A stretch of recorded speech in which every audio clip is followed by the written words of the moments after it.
নমস্কাৰ বন্ধু বান্ধৱীসকল, মই অন্য এটি ভিডিঅ'লৈ স্বাগতম জনাইছোঁ সকলোকে। আমি আজি আহিছোঁ গুৱাহাটীত থকা বুদ্ধ মন্দিৰত আৰু ভিডিঅ'ৰ যোগেদি আপোনালোকক দেখুৱাম, চাই থাকিব।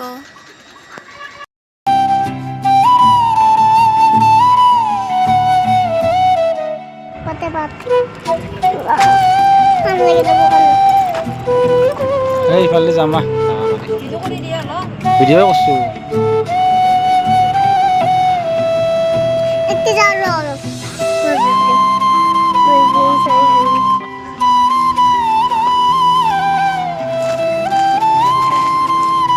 ৰাস্তা নাইবে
অকল শনিবাৰ আৰু ৰবিবাৰে খোলা।